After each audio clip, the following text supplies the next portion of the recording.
I'm Allison Van Hooser, and I am on a sold-out mission to develop highly successful leaders at all levels. In the 15 years I've been working throughout the food, financial, retail industries, and politics, I have become deeply aware of the powerful effects of leadership. In each episode, you will get strategies and actions you can use immediately in order to change you, your team, and your business. The question is, will you choose to own it? Will you put your stake in the ground and decide to do something with what you've learned today? This is Stake, the Leadership Podcast. Hi everyone, another week, another episode, another opportunity for you to level up your leadership. As a leader, it's your job to know the risks that are out there and manage your business in a way that mitigates the risk. In today's episode, we're going to discuss a potential increase in a risk that you need to be aware of, and it's stemming from how younger people in your workforce are gathering information and making decisions. As a leader, because of the shift in the workforce, your entire culture could shift very quickly if you don't step up to the plate, figure out what's happening, and take action to control the risk. Let me start with telling you a story. I have a daughter named Willow. Willow is 7 years old, and she is a southern, sassy, sweet little girl. This year, Santa bought my kids a trampoline for Christmas. Thankfully, the weather has been nice here for the most part, so the kids are outside on that trampoline almost every day. I was in the house cleaning up one weekend, and Willow comes inside, and she's crying just a little bit, and she's limping around the house. She said she came down on the trampoline and hurt her ankle.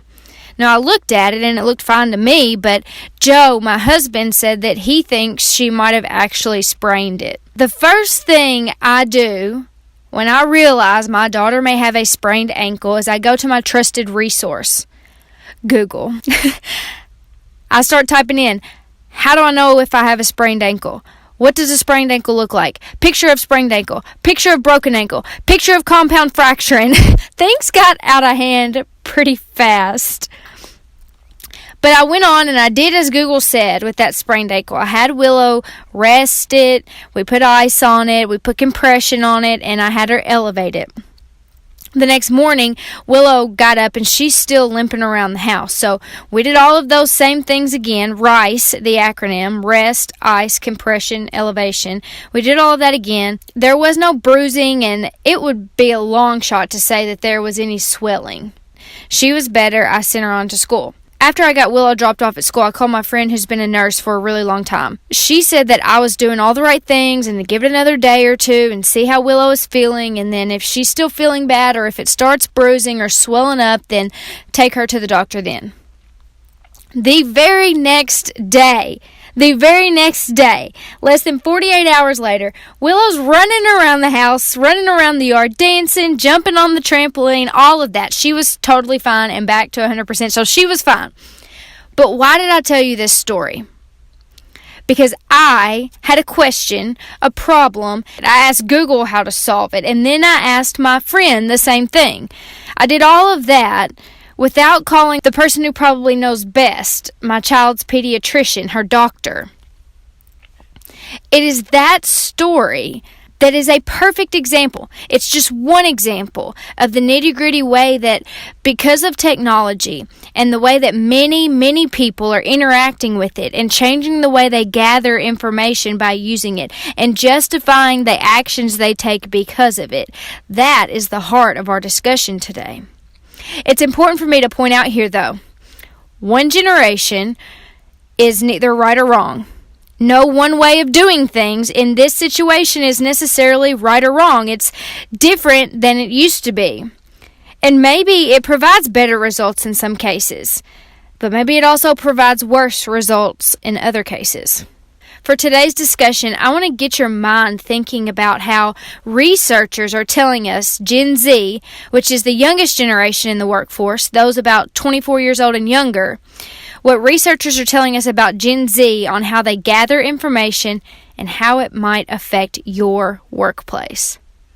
Now, as we move forward, I'm going to be using general statements in the discussion. Now, these statements are based on what I've learned from studying the latest research and building relationships with all generations in the workplace. You have to know that statistics are a good place to start when it comes to making decisions about your business, but stories from your people, that is what's going to get you to the truth about your specific employees. The best thing you can do as a leader is get to know your people individually and adapt accordingly. I'm going to give you a place to start. Let's dig in. Let's talk about the old school perspective on gathering information and making decisions in the workplace. I posted this whole story about Willow and her ankle on social media the other day, and someone commented that I should leave older generations out of this. And when I asked them why, they never responded. But in case you, or maybe someone you know, might be thinking the same thing, let me start this part of the discussion by saying that if you don't stop and consider how things used to be, then you may never realize your leadership is out of date until it's too late. If you don't see change coming, then you end up becoming reactive instead of proactive. And it's the proactive leaders that stay ahead of the curve and get the best results. For older generations, their view of leadership was very much top-down. When employees had questions on what to do or how to do it, they asked the leader. When the leader told them something, the employees listened. They put their heads down, they got back to work, and they did what they were told. In that type of environment, it was easier for the leader to manage certain risks. How so? Well, if most everyone is looking to the same manager, supervisor, leader for a standard of acceptable performance, how to handle any misconduct, what the right answers may be, etc., then the risk of the answers to all of those questions becoming convoluted becomes very low. Why? Because the majority of people are getting the majority of their information from the same source, leadership. However, as generations in the workplace have evolved over the past 4 to 6 decades, especially in the last 2 decades or so, top-down leadership isn't as widely accepted or practiced. The old school way of gathering information and taking action from an employee's perspective is changing.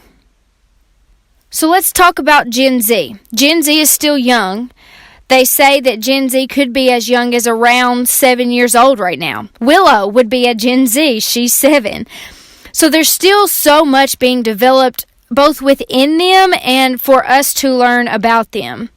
Because of the stage of life that many Gen Zs are in right now, most of the decisions that they're making are based around school and retail.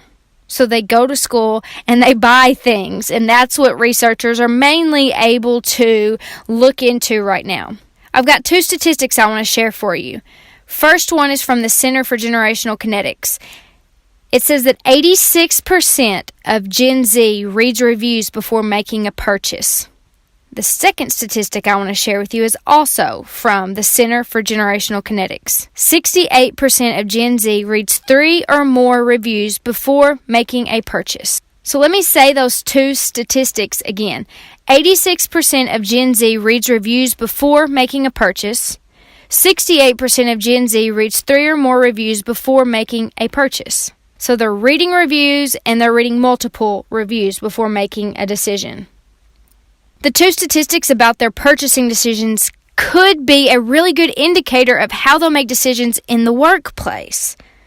There's a pretty strong chance that Gen Z will be looking for opinions from peers and even people they don't know as they are working to figure out right from wrong, what level of performance is expected from them, and other values that affect culture and performance in the workplace. Now, why would Gen Z do that? Why would they be going to their peers or other people's opinion and maybe not straight to the leader or to company guidance to figure out the answers? Gen Z is the first digitally native generation. They do not know a time before technology. Gen Z has grown up reading reviews and having better success from that versus directly asking the company about the product. As they're entering the workforce, they're probably going to be more likely to lean towards what they've always known, as we all do. They'll seek out reviews from coworkers, opinions from people in other companies and industries, all while potentially avoiding the decision makers companies have put in place to help control culture, to control performance.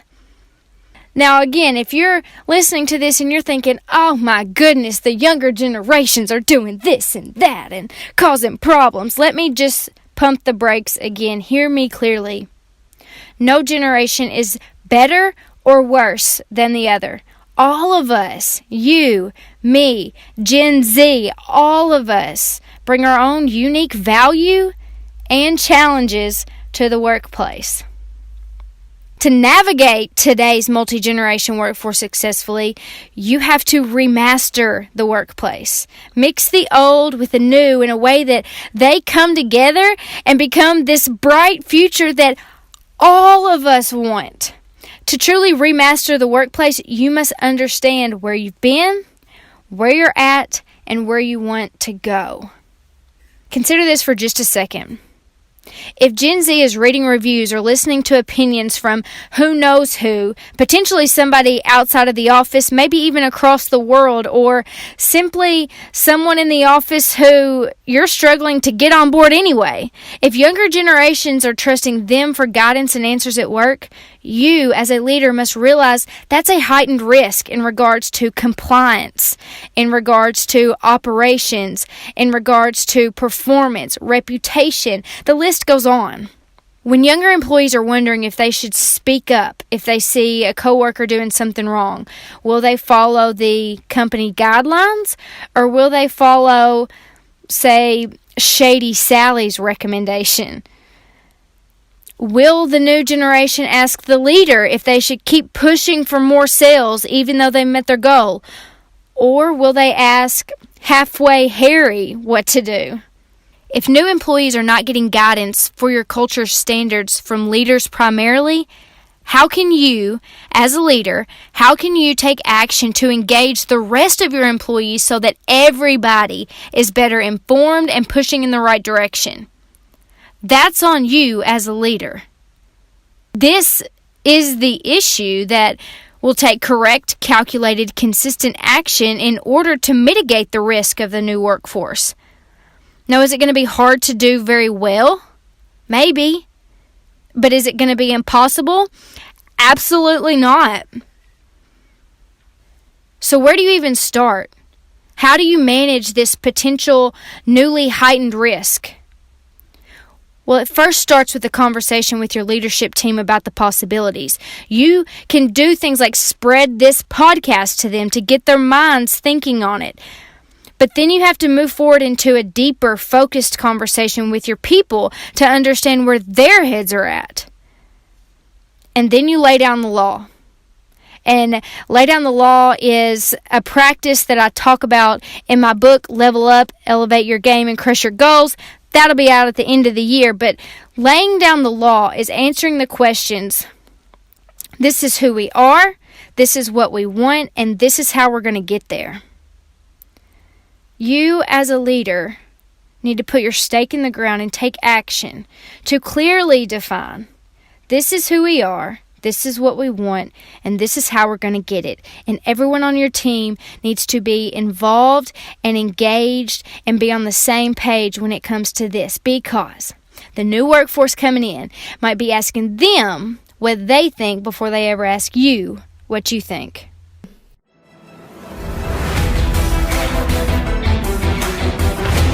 Thank you so much for tuning in today. For the links to everything mentioned in this episode, check out the show notes.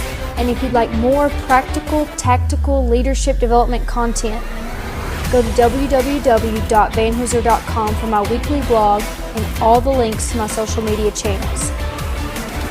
And if it makes sense to start improving the leadership skills of your managers and supervisors, let's talk about training options for your team.